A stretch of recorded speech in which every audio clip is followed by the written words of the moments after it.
Hello to my air signs Libra, Aquarius and Gemini. Welcome to the Sagittarius new moon. You'll find the timestamps for your rising signs listed below. Hello Libra rising, welcome to your horoscope for the Sagittarius new moon happening on the 13th of December at 10:32 a.m. if you're in the southern hemisphere with me. So that's Wednesday morning. So if you wanted to do your new moon ritual the night before on Tuesday, that's perfectly fine. If you wanted to wake up early on Wednesday morning before the sun rises and do it too, that's great. It'd be really awesome to be in the dark, I think, Libra rising, and to light some candles, because we're speaking about Sagittarius. And when I think about Sagittarius, I do think about candlelight.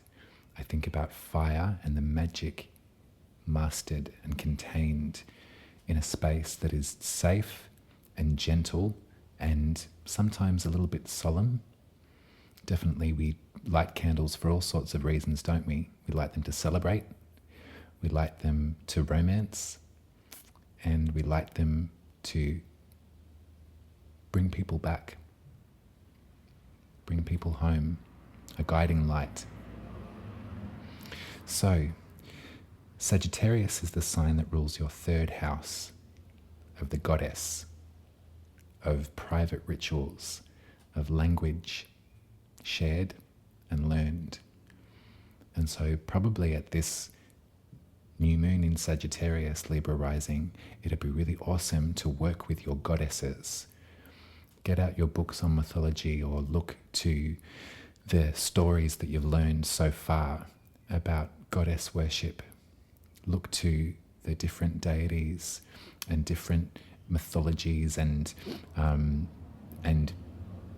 adventures that the goddesses had and that are here to teach us and to provide us with the example. The third house is lovely. It's really, like, I always think about tea leaves, I think about tarot cards, I think about astrology, I think about those beautiful sacred chambers that you come into and places that make you feel really relaxed and calm. I've just moved location for my readings this time around and I feel like I'm in a little cave. It's really nice. I've spent the week sort of tending to parts of my garden that were left for a time, and with some fresh soil and a fresh perspective, they're vibrant and ready and growing again. And this is what we can do at a new moon in the third house. It's very grounding. It's on the bottom of the chart, so it's private.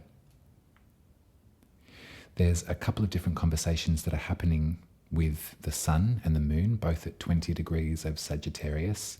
The tarot card that speaks to that point, so that third wedge of Sagittarius, is the Ten of Wands. And it's not always easy with this card. The tens are always kind of like a finish line.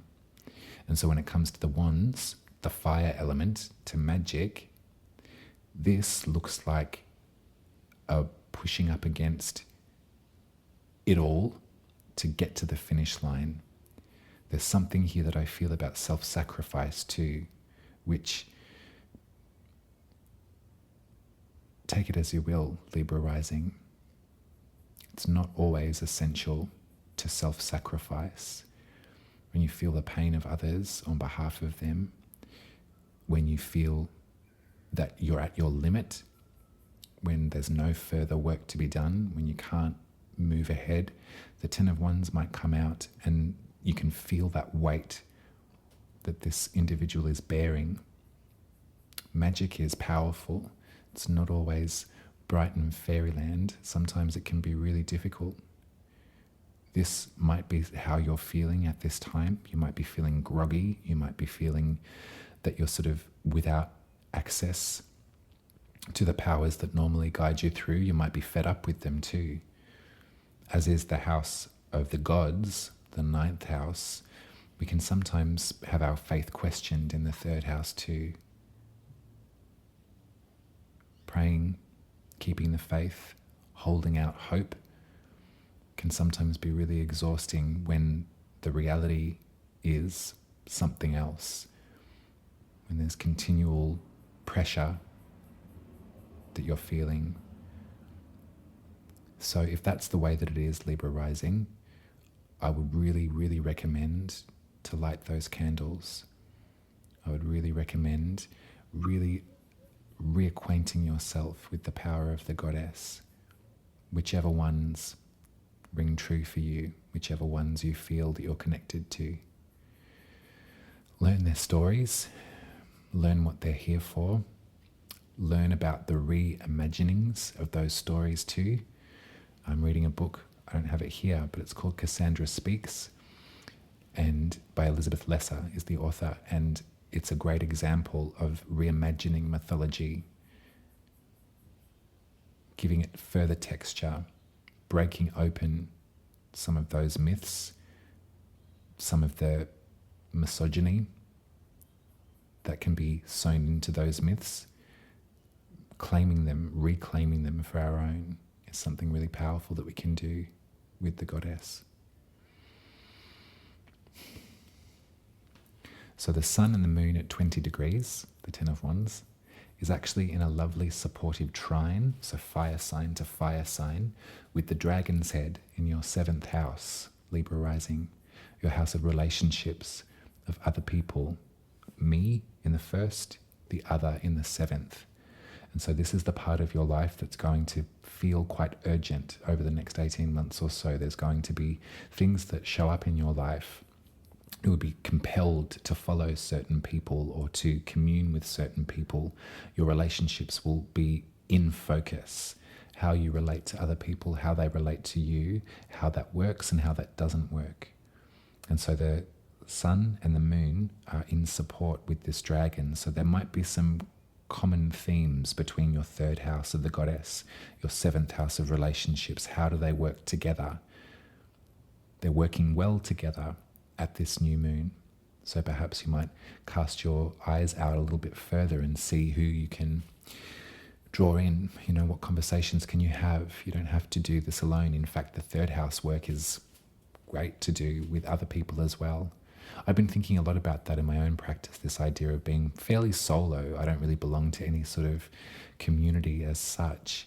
I learn a lot from, there's many people that I greatly admire that I learn from, but as far as like in sort of active space of, a common shared interest, community building, that's something that I don't really have so much at the moment. It's something that I have in the past, but in terms of my own goddess worship, my own practice, my own learning, it's been a fairly solitary road, while absorbing as much information as I can from folks that I trust. The 3rd house is also our village, it's our neighborhood, our local environment. And so this is a prime area for some of this deeper goddess worship.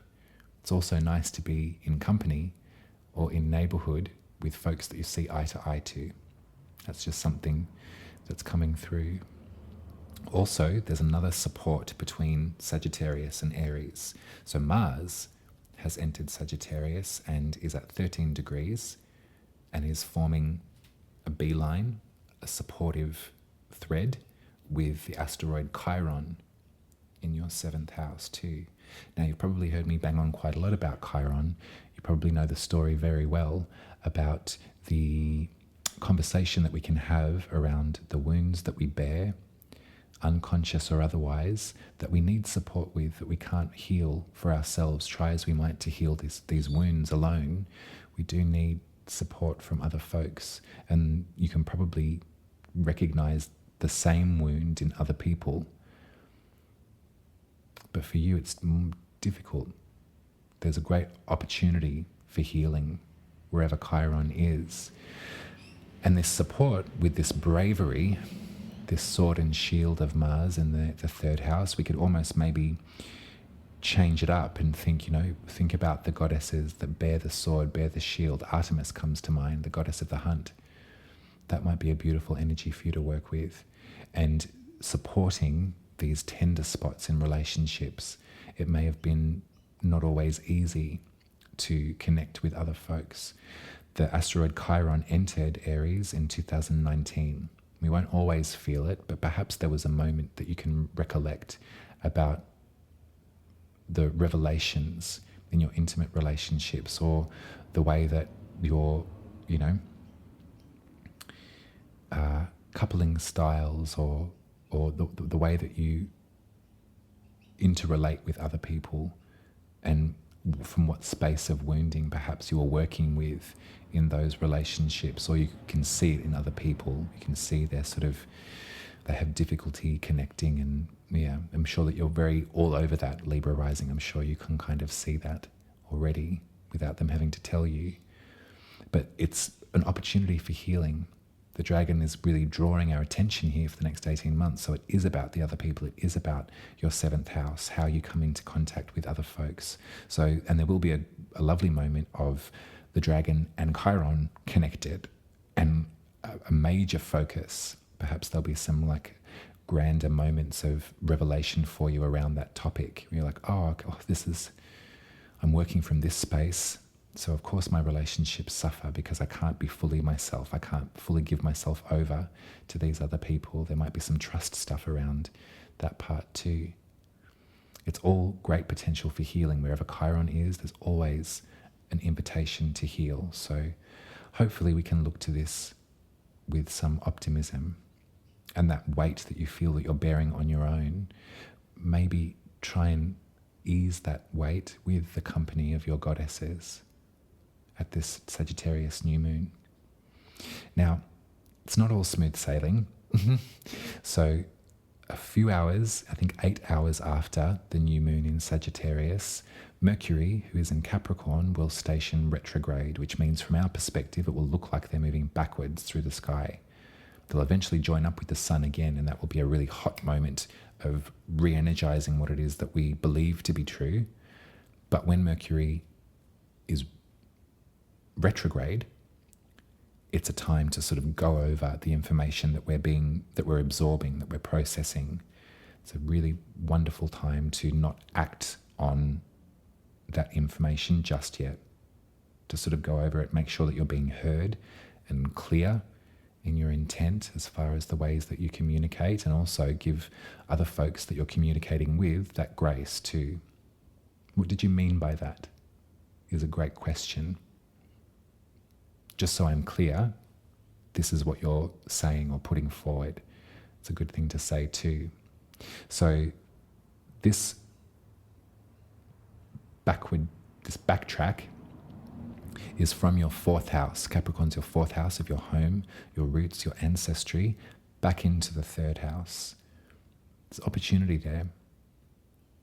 There's an opportunity for some lovely conversations to emerge, especially around this time of year too. It is a time of celebration in many cultures over the world. The month of December does have us come together, or so they say.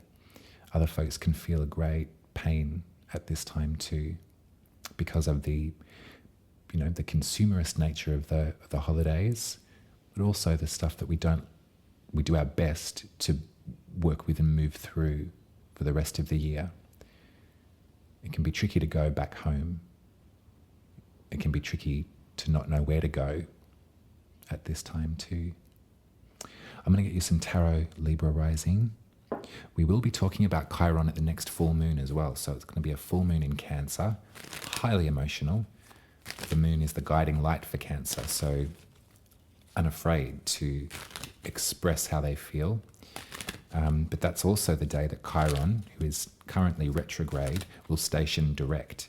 So whenever a planet or an asteroid moves forward, there's going to be something to talk about. So perhaps this is almost like a preparation as well.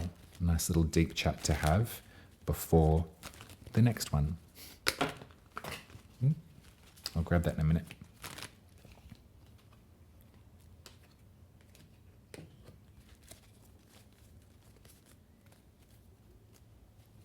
Some nice similar cards in these readings. Excuse me.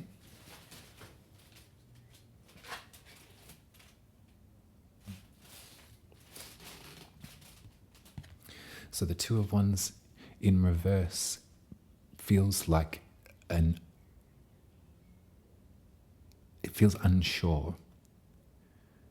There's a certain way that you thought that you should go. In fact, you were quite sort of bold about it. There was a real bravery for you, Libra rising, that was growing, and there was a direction that you thought, that's the way, unmistakable. But now you're second guessing yourself, it feels like, or you're kind of perhaps a bit jolted by the idea of there's not really many options to weigh up, so I guess this is the way to go. That could be something that's coming up here too. There's some lovely, lovely, lovely support from two very strong people, both in complementary signs. So I feel that there's a great sense of grounding that's being offered to you right now, a great sense of sort of kind of reality, but also like an opportunity to grow, and also some deep, deep, deep empathy, some big chats to be had. And so these folks, I feel they're sort of like backing you up in this moment of insecurity, this moment of not knowing the right way, the right door to open. You were so convinced for a while there, Libra rising, and now you're sort of stopped in your tracks. Maybe you can feel the support of these two. So it's a water sign and an earth sign really backing you up, really here for you at this time. And they're sort of speaking to each other too.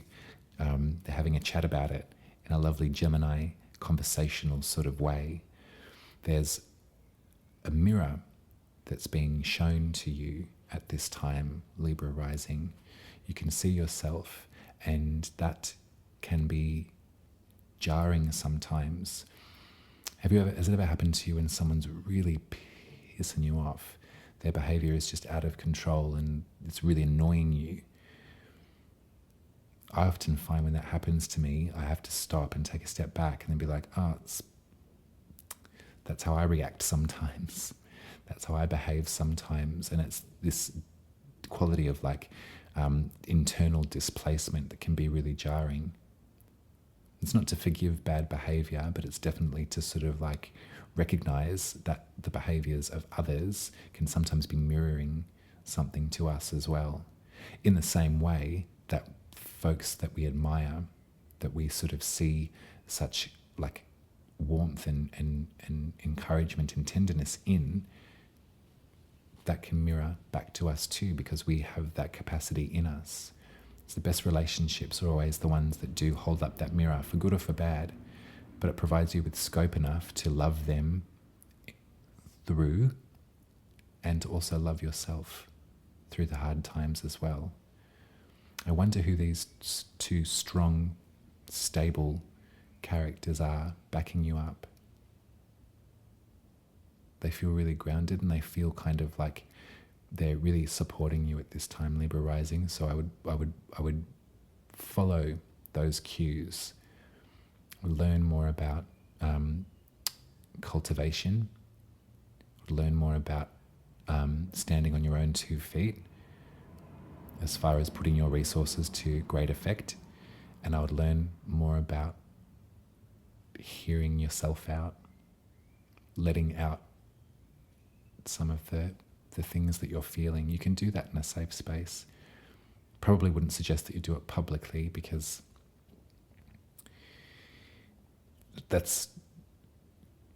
it's not the healthiest of places to do deep internal work is in the town square. No. Town square's a great place for celebration, a great place for action. Not so great for healing.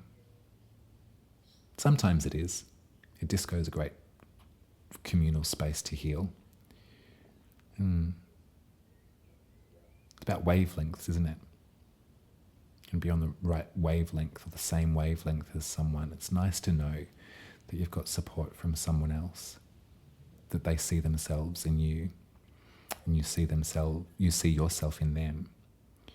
Back to that Gemini feeling we had last horoscope. Yeah. You don't have to have all the answers just yet, Libra rising. You don't have to know exactly where to go. It's all right. Maybe take a pit stop. Maybe you don't have to go anywhere yet. Maybe stay a while.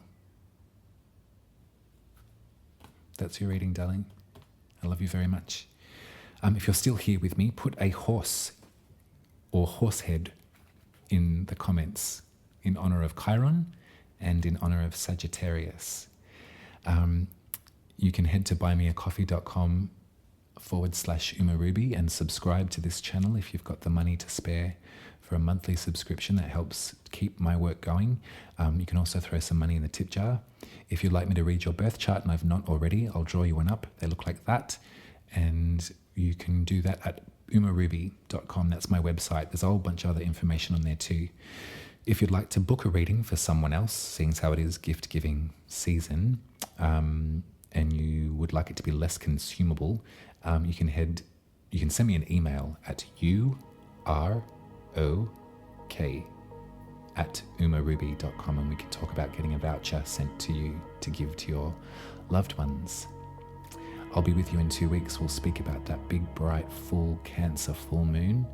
I love you lots. Take it easy, Libra rising. Hello, Aquarius rising. Welcome to your horoscope for the Sagittarius new moon, happening on December the 13th at 10:32 a.m. if you're in the southern hemisphere with me. So that's Wednesday morning. So on the Tuesday night, if you'd like to do your new moon ritual, it will be perfect timing. If you'd like to get up early morning on the Wednesday before the sun comes up and do it then, you're most welcome to as well. We're going to be looking at your sense of belonging in the community, your sense of friendship, and the way that you consider your place in the greater human species, how you regard us little human beings that walk around this great unknown planet. And they're kind of maybe a bit difficult to think about at the moment, those topics anyway. There's definitely in the astrology some unconscious wounding that we might delve into very gently here, Aquarius white rising, and there's some great solutions too that are going to reveal themselves. So at 20 degrees of Sagittarius, the sun and the moon are conjunct, so there's going to be a black night, nothing in the sky for us to pray to, nothing kind of overly stimulating our emotions, but an incredible moment of power where we get to ask for things, we get to hope again, have some sense of faith. Sagittarius is incredible at holding the faith. I'm looking at my candle because if we think about breaking down the signs from cardinal, fixed and mutable, Aries is the cardinal fire sign like a match. Leo is the fixed fire sign like a bonfire. Sagittarius is the mutable fire sign like candles. There's something really crystalline and pure and honest and sacred about candlelight. We light candles for all sorts of different reasons, don't we? We light them to celebrate at a birthday. We light them to set the mood if we're looking to get down with someone. We also light them to guide people home, and we light them to guide people back, to say goodbye. There's a great power to candlelight. And so maybe at this new moon in Sagittarius, you can afford to light yourself a few candles for humankind. When you think about the human condition, the human species, the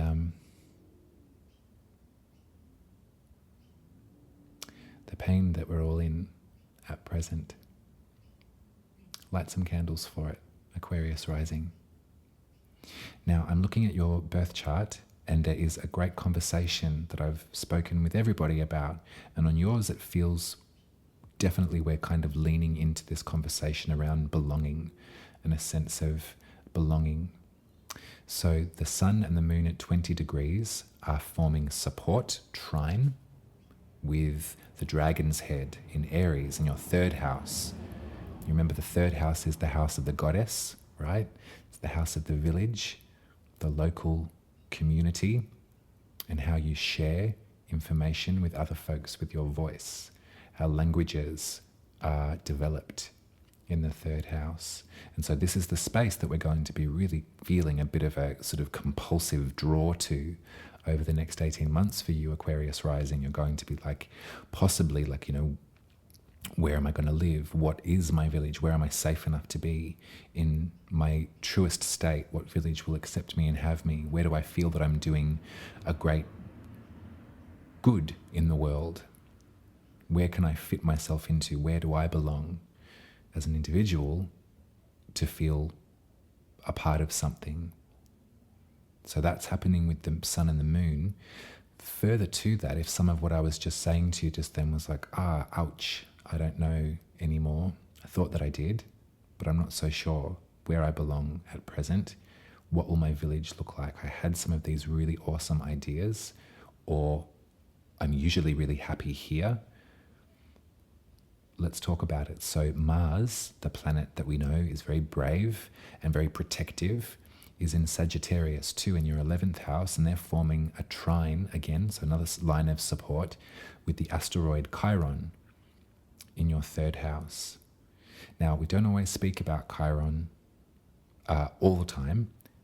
I'm being led and guided to, and I think that probably it might be the time of the year that is just working really well with this astrology to speak about some of our kind of unconscious wounding, because I know from personal experience and from the experience of lots of people that I care about, the holiday period, as it were, December, is a month full of mirth, but also a lot of unconscious wounding. A lot of pain points can be triggered at this time as well, particularly around a sense of belonging or a sense of neighborly goodwill.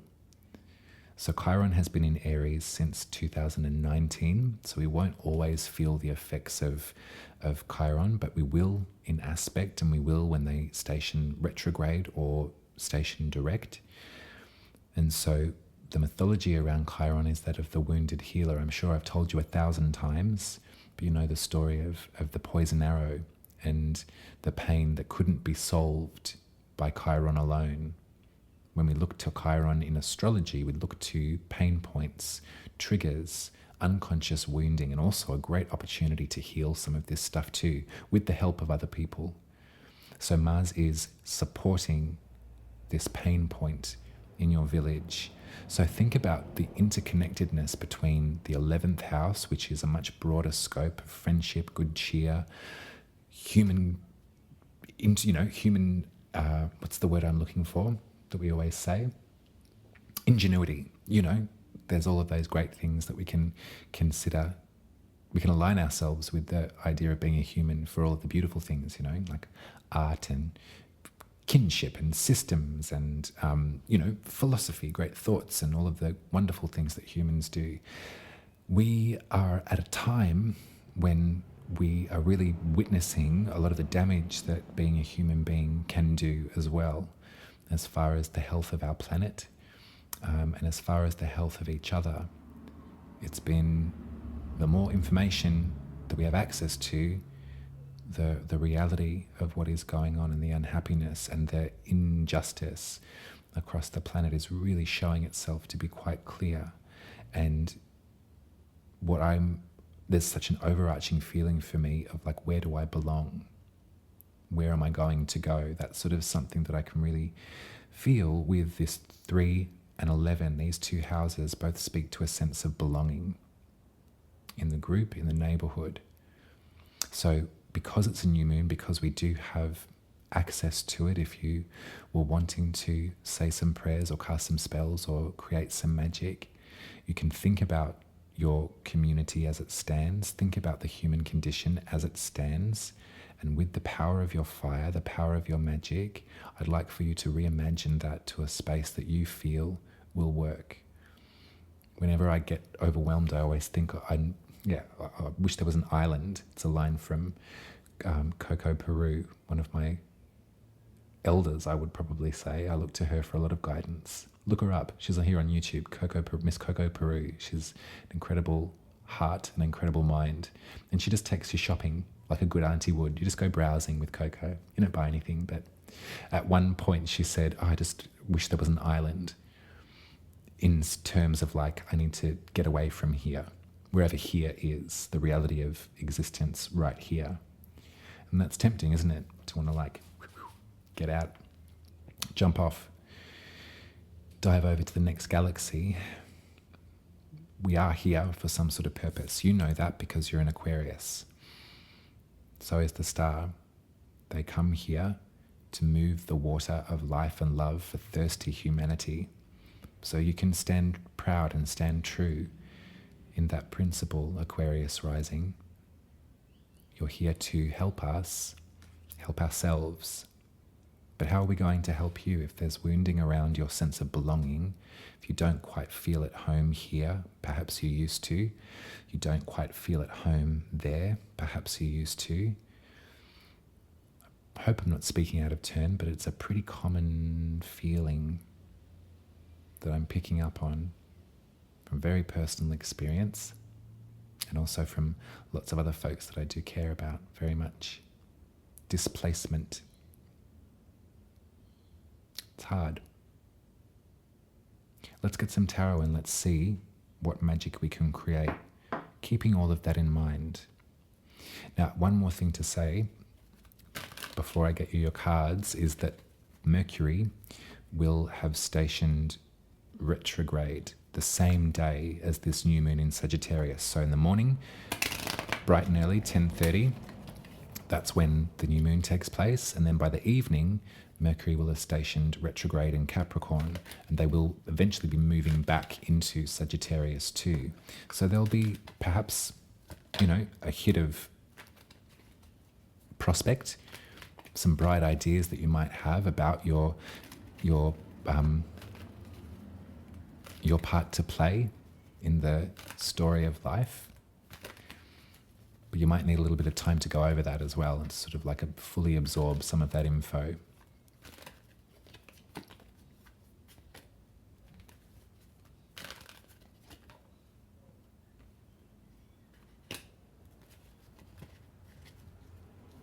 Got some nice similar cards. It's nice I kind of feel that there's like a, you're not alone, babe. Yeah. There's more folks that are trying to find ways to help. There's a lot of folks that are out there helping. There's a lot of folks that are activating at this time, which is something to be so admired. And there are different avenues where practical help at this time can be achieved.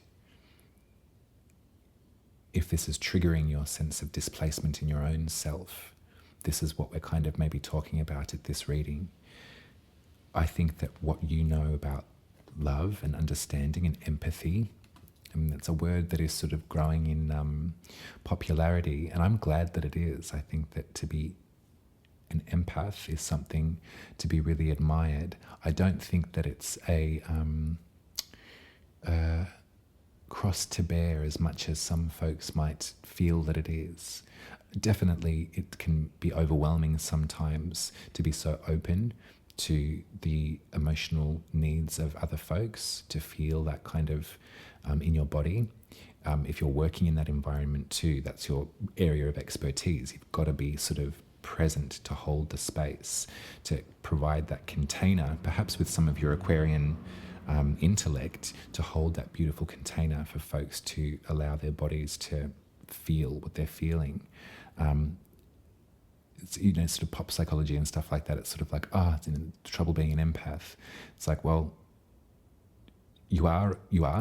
So how best to work with that? How best to sort of like harness those skills? I think it's a skill to be able to feel what other folks are feeling and to kind of want to work from a space of understanding and kindness. It's kind of, I feel that you're a bit of a pro in that area, Aquarius rising. It's just a matter of like finding a place to start. If you're not feeling welcome or empathized with, if your emotions are having to be sort of set aside too often, that's not tenable. That can't go on. You can't be selfless in your empathy. That's when it can get tricky. If you're not giving yourself any room to be vulnerable or to have your needs heard and met, then that's it's a pointless exercise, and it will sort of start to get you into a space where you're feeling a bit resentful too. What I really like about Sagittarius is the Temperance card in tarot, the beautiful Temperance angel that knows how to work with water, work with fire, and makes them meld together.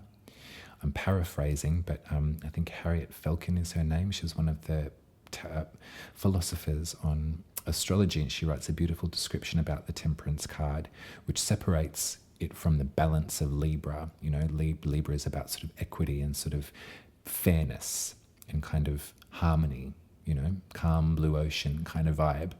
Sagittarius and Temperance, and the word temperance sort of, you know, there's the temperance movement, there's sort of like sobriety and sort of, you think about the word, it's like temper a flame. In tarot, it's sort of different. This angel is working with the energy of the fire. It's not to be quashed or quelled, but it's melding it, alchemizing it with the fluidity of water, our emotions. So our magic can be informed by our emotional selves.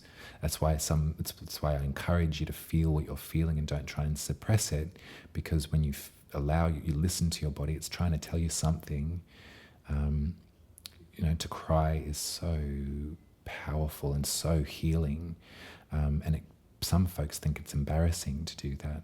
Some folks try and stop it from happening, but there's kind of a great majesty in allowing your body to roll with those emotions and to kind of come into, it's like playing, you know, it's like learning anything. You up your skills in that area. You can work with your emotions to aid your fire, your magic.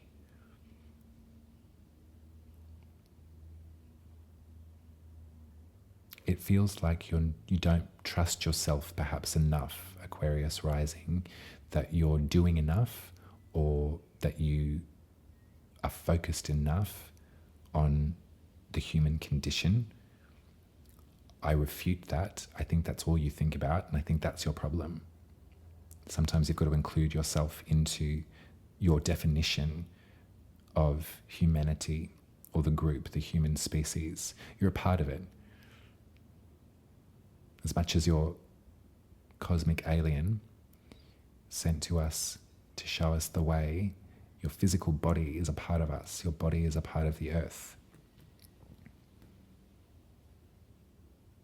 You're a carbon-based life form in this incarnation, Aquarius rising. There's no refuting that. And so we've got to get you to a place where you feel safe enough and welcome enough and comfortable enough and relaxed enough to call it home. I know what it feels like to not know where that is. Continually. Keep searching though. Keep searching. You'll know when you find it. You're allowed to want to belong, Aquarius rising. And so this new moon in Sagittarius is your night to ask for it. I love you. If you're still here with me, Aquarius rising, do put a horse head in the comments if you please. I don't know I don't know how to get this work to spread. It seems to be doing so in a beautiful way. The emojis often help. So if you're still here, throw a horse head in the comments. Thank you for listening to me. If you would like me to read your birth chart, you can head to my website, umaruby.com, and I can draw you up a chart that looks like that. I'll read it to you and then I'll post it to you. That hard copy belongs to you. So I'll send you that in the mail. It's nice to have the tangibility of the real document in your hands sometimes when working with this stuff too. If you'd like to support my work here in Horoscope land, you can head to buymeacoffee.com/umaruby. There is an option to subscribe for 10 Australian dollars once a month. If money is tight, you can just throw some money in the tip jar. That's very much appreciated also. I'll be with you in 2 weeks, and we're going to talk about the full moon in Cancer, which will no doubt be highly emotional. Cancer is the sign that is ruled by the moon. So a Cancer full moon, there's no resisting it. We're going to let some of that water flow. It's also the day that Chiron stations direct. So we'll be talking about this sense of displacement, or this sort of like, even like a sort of a wound around the way that you express your, the way that you communicate information. That's just come to me now too. There might be something about your questioning your intelligence at this time, which we can work through. We can knead some of those pain points out together. That's it. If you're wanting to gift a reading from me to a friend, send me an email at urok@umaruby.com, and I can arrange to get you a gift certificate for them. We are in gift giving season in many different cultures, so if that's something that you do and you didn't want it to be a consumable, then gift them Uma. I'll speak to you in 2 weeks, Aquarius rising. Much love. Bye. Hello, Gemini rising. Welcome to your horoscope for the Sagittarius new moon, happening on December the 13th at 10:32 a.m. if you're in the southern hemisphere with me.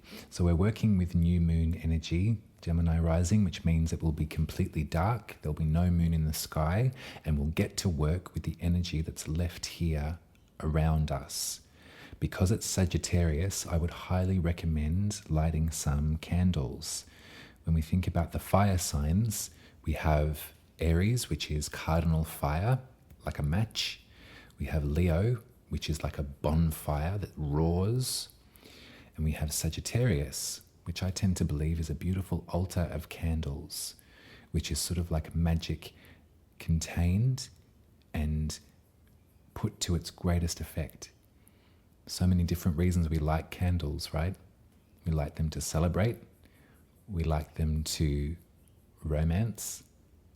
We light them to guide people home. And we light them to grieve too. Candlelight's powerful. And a lot of magic, mine anyway, is done by candlelight. We can learn so much about respecting the elements, can't we? Too much fire and this whole place is going to be shut down. But just enough can make us feel so calm and so centered, and can fill us with a sense of hope or faith if we really want it to, if that's what we need at this time, a bit of faith or a bit of hope. Many different cultures all across the planet that use candlelight in their religious rites, their religious practices, and oftentimes it is for hope and for faith. We can be silent in candlelight and we don't feel that we have to say anything. So when we think about Sagittarius, the sign, for you, Gemini rising, this is the part of your chart that speaks to your relationships, your 7th house, across the way from your Gemini 1st house into Sagittarius, your 7th. And so here, when we have a black night, we maybe get to think about the relationships that do exist in our lives, the way that we're collaborating and intermingling our relationship with other folks. And we first and foremost get to be grateful for that. We also get to wish for some sense of development in that area too. Perhaps if you've been finding it difficult at this time to find folks that you would consider kin, or you would consider protectors, or you would consider your loved ones, your brethren, perhaps if that's been a difficult thing for you to kind of ascertain or kind of sit comfortably with, I know that this time of the month does bring up a lot of different feelings around our sense of belonging. In Magic Land, make a wish. Look out into your 7th house. Look to who you might wish to be there, or who is there, but who you wish to encourage to stay around, and write them a letter. Write to your beloveds, write to the ones that are here and the ones that are no longer as well. They'll listen. There's some really nice conversations that are happening with the sun and the moon that are in Sagittarius over into Aries, into your 11th house, your sense of community and friendship and belonging in the world at large. And there's a couple of things that I'd like to speak to. The first is that the sun and the moon are in supportive trine, so at 20 degrees of Sagittarius to 23 degrees of Aries in your community. And you remember the dragon's head is going to be guiding you to this place over the next 18 months, filling you with this sort of insatiable feeling of like, I need to find my people, or I need to be around my people. I need to focus on my people. So this is a nice line of support. There's another line of support too, between Mars in Sagittarius in your 7th house. So I see here the potential for some real passionate conversations, or some real passionate connection. If you have access to making love, then I would really highly recommend that you do so at this new moon, Gemini rising. If you don't, that's completely fine too, because what we're looking at here is a support from Mars, who does bring a lot of passion, which is why I was speaking cute, but it's shooting over to the asteroid Chiron in your 11th house of community and friendship and belonging. Now, the asteroids don't always get spoken about in astrology. We won't feel them all the time, I guess is what I'm saying. But sometimes when there's specific or near enough configurations, the conversation starts to open up. And I think at this time, especially this time of the year, especially the way that the planet is rolling at this time, it might be worth bringing Chiron into the conversation. Chiron in the mythology was a centaur, a child of the gods, I believe. And they had eternal life. They were gifted with this experience of forever young. And they put their time here to good use. They learned as much as they could about healing, about medicine, about herbalism, the plants and nature of the world, and also about the healing arts in terms of conversation. They were a sage, so folks would come and tell them their troubles. Chiron also had so many skills. They knew so much about archery. They knew so much about agriculture and pottery. The list goes on. They just filled up their brain with as much knowledge as they could, which is very Sagittarian, I might say. This is the energy we're working with, this sort of like hopeful aspiration, this kind of like hunger for knowledge. Maybe that's the way that you wish, or that you do operate with your beloveds too. You're turned on by people that spark up these sorts of conversations in terms of your mind, in terms of your spirit. Chiron was shot with a poison arrow by Hercules in an archery lesson, but because of their immortality, they just couldn't die. They were trapped in this body that was racked with pain. This wound, poisonous arrow, was just beating at their side. And they tried everything. They tried everything that they'd learned to try and heal this wound, but the poison was too thick, it was too strong, they couldn't do it. And so when we look at Chiron in astrology, which is Chiron, what we're looking at is a lump of rock that was discovered by a telescope in 1977 and given the name Chiron. But in the grand tradition of astrology, I believe that these naming ceremonies aren't arbitrary, because in 77, this idea of unconscious wounding and psychology and the interest in those topics was really gaining some traction. And so folks were less inclined to incarcerate one another as they were to talk about it and to understand one another. So what I'm getting at here is that there is a line of brave support from your immediate beloveds, so from your 7th house is people that you would consider family, loved ones, close collaborators, people that you would consider the other half of your coin. They're being brave at this time. They're speaking to some things and highlighting, putting out that line of support to this Chiron placement in your 11th house, this wounding in community. So I wonder if you can think about your life, Gemini rising, and think about different ways that you feel perhaps sometimes that. I know I was speaking to a very beloved Gemini friend of mine the other day, and I said, sometimes I just feel like I don't belong here. And I meant on the planet. And they said, me too. I have that feeling all the time. So think about that either experience of exclusion is sometimes a wound that can show up, and it can happen when we're younger. It can happen in many different ways. And we do our best to be brave and to not work from that wound.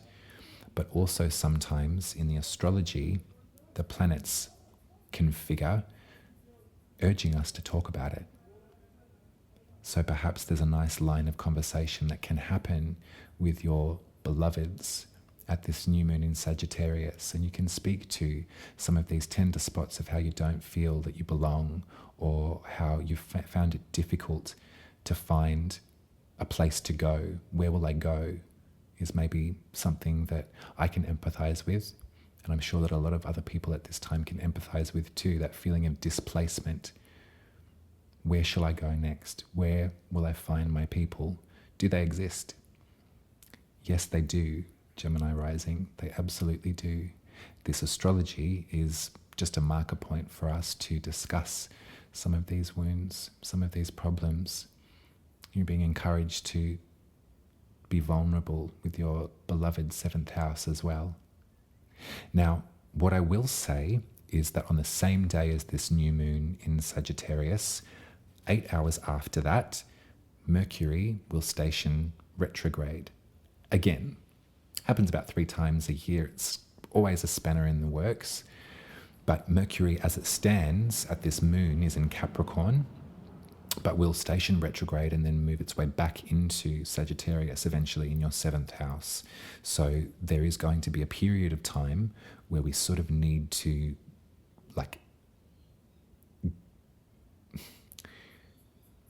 absorb as much information as we can and go over the finer detail of that information, perhaps before we react to it or before we action anything.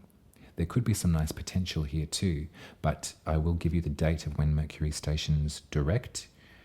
It is, I haven't written it down, I apologize. I think it happens in January of some time. So it's sort of, we're dealing with this Mercury retrograde period for most of December. We'll confirm at the next horoscope. I apologize for that, Gemini rising. I didn't write that one down. However, if we think about Chiron in the 11th house, I want you to maybe have a little meditate back to 2019, because this was the time when Chiron entered your 11th house full time.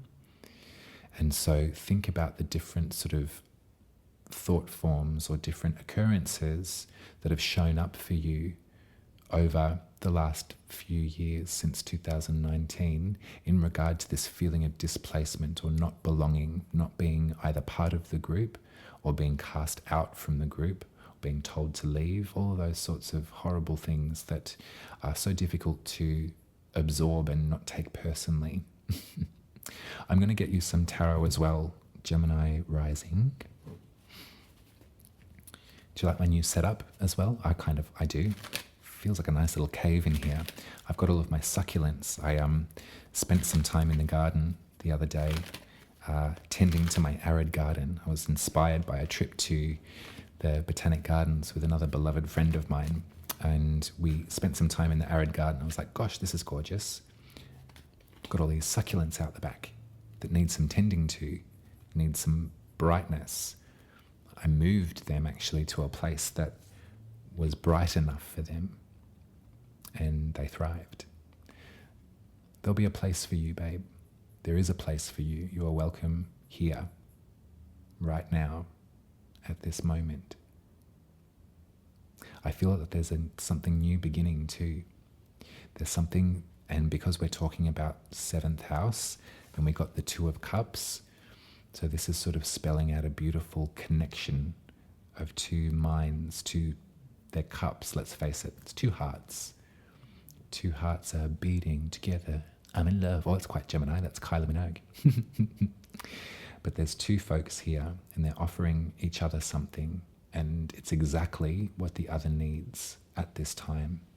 And it feels like a fresh sort of beginning for this. Or perhaps it feels like a reinvigoration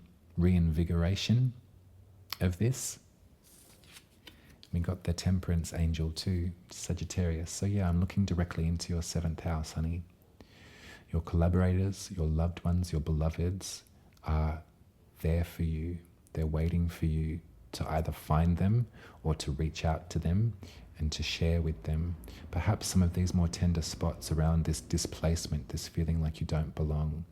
It's a massive encouragement. These cards are doubling down on that idea of reaching out. Now we remember that Chiron can't do all of their healing alone, and so I would probably hazard a guess that maybe this Mars vibe in your 7th house, you might be hearing from folks that you care about, that might be reaching out to you at this time too, to let you know that they love you and that they're willing to support you through whatever it is that you are facing at this time. I can empathize, babe. I can't empathize. I'm sure we're all different, we all have different lives. The feeling of not belonging or being unwelcome or not having a home are sentiments that through and through I really understand the pain of those things, obviously on different levels to perhaps the way that you do, or perhaps the way that other people do. The common thread is that pain of displacement, and the answer to that pain, the soothe that we can find, is in other folks. You can talk about how you're feeling from time to time with them, and you'll probably be surprised that they'll say, like my Gemini friend said, me too, I feel that way too all the time. You belong here, I belong here. You only live once, let's make the most of it. What will we do with our time here? What will we do with what we've learned, or what we're learning from our beautiful Sagittarian friends in our 7th house? I love you very much, Gemini rising, and I love this reading. I thought that was great. If you're still here with me, can you put a horse head emoji in the comments? That would be awesome. I'd really appreciate that. In honor of Chiron, who was the opposite, but you get what I mean. If you've got the money to support my channel, you can head over to buymeacoffee.com/UmaRuby. There's an option to subscribe there, and you can also throw some money in the tip jar if you would like to do that. If I have not read your birth chart before, do head to my website, umaruby.com, and you can book in a space with me, and I'll draw you one up that looks like that, and I'll read it to you and then post it to you as well. If you'd like to buy a reading for a loved one, because we are sort of around gift-giving season in many different cultures, so if you are wanting to give a gift that isn't a consumable, then you can give the gift of Uma. If you'd like to do that, email me at urok@umaruby.com, and we can arrange to get you a voucher. That's it. I'll speak to you in 2 weeks at the full moon in Cancer. That is the day also that Chiron will station direct, so we will talk more about this feeling of displacement. Maybe with this reading, we're primed for it. Who knows what conversations you might have with your beloveds between now and then too. There might be some really good stuff that comes out. Take care, Gemini rising. I love you. I love you. I love you. Just like my t-shirt.